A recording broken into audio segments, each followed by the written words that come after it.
Hello everyone, how are you? I hope you're ready for your new chapter. So today we're going to start with the poem Long Long Ago.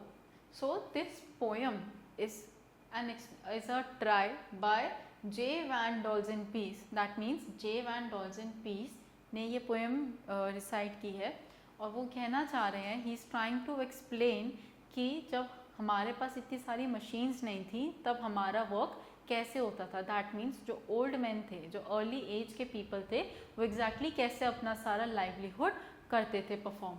So let's start with a poem. Did you ever stop to think that long long ago there were no motor cars passing in a row? तो in first stanza it is written कि क्या आप कभी रुक के ये सोचते हैं. Did you ever stop to think? क्या आप लोग कभी रुक कर, दैट मीन्स पॉज होकर, you ever stop and you think कि दैट लॉन्ग लॉन्ग अगो, बहुत टाइम पहले, there were no motor cars. That means वो कार्स जो कि इंजन पर रन करती है. फॉर एग्जाम्पल आज के हमारे जितने भी व्हीकल्स हैं, पासिंग इन अ रो, कि in past times, in ancient times किसी भी तरह के मोटर कार्स एक रो में, जैसे हम देखते हैं ना today in highways and expressways, कैसे एक रो में इतनी सारी कार्स एंड व्हीकल्स ड्राइव कर रहे होते हैं. तो इन एशियंट टाइम्स तो एक रो में ऐसी कोई मोटर कार्स नहीं होती थी जो पास कर रही होती थी. There were no trains or long shiny tracks, no mighty steamboats with tall smokestacks.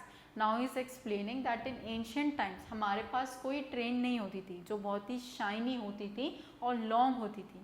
And neither did we have mighty steamboats. That means जो big ships होती हैं जिनके पास एक स्मोक स्टैक्स भी होते हैं. दैट मीन्स वो शिप्स जिनके पिलर से स्टीम निकल रही होती है, उस पिलर को कहते हैं smoke stacks.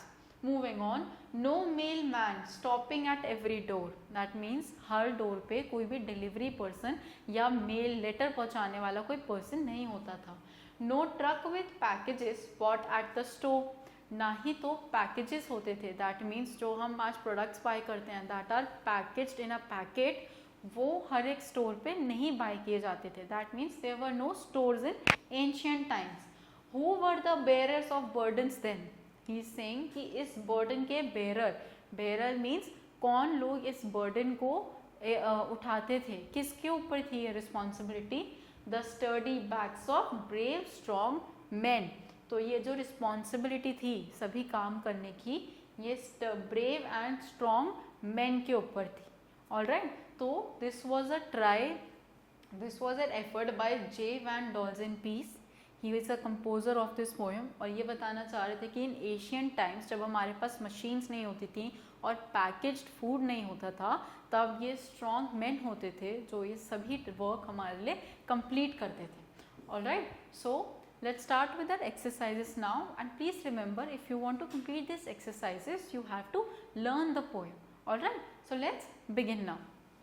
For a first one, there were no motor cars passing in a row, bridge or tunnel. तो मोटर कार्स कैसे पास हो रही थी? रो में. Option A. Next, on long shining tracks there were no trucks, trains or planes. तो trains, because tracks पर, railway tracks पर trains run करती हैं.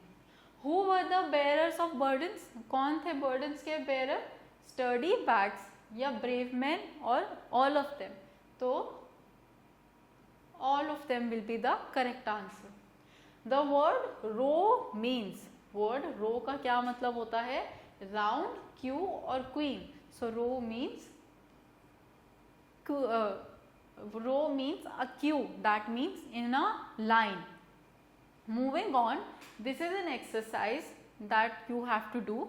These are a few lines from the poem. यहाँ पर कुछ lines दी गई हैं poem से, कुछ stanza में से. So you have to learn the poem and complete these lines. Alright. Moving on. We have to tick for a true statement and cross for a false statement. There were many motor cars in olden time. This is false. हमारे पास बहुत सारी motor cars नहीं थी old time में. As a matter of fact, there were no motor cars. There were no trains in olden time. It is also true. Olden times में trains भी नहीं होती थी. People carried their burdens on their backs. True. In ancient times अपना burden people back पर carry करते थे. In olden times people were very literate.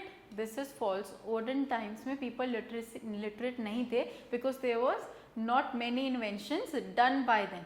Okay, so a false statement. So our next exercise is match the following. In column A we have a few words and in column B हमारे पास उनके opposites हैं. Alright, so we'll start. Mighty. Now from these words we can see that mighty का opposite will be weak because mighty means strong और strong का opposite क्या होता है? weak. Next, bought. Bought means हमने कुछ buy किया है, something has come to us.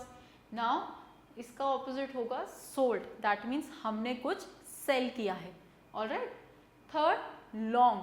Long का opposite क्या होता है? Option है short. Next, ago.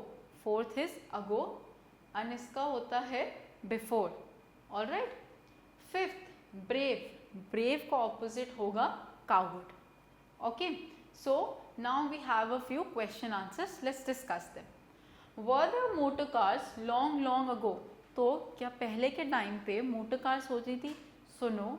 long ago there were no motor cars. People walk करके अपना distance cover करते थे. Next, what does the poet want you to think?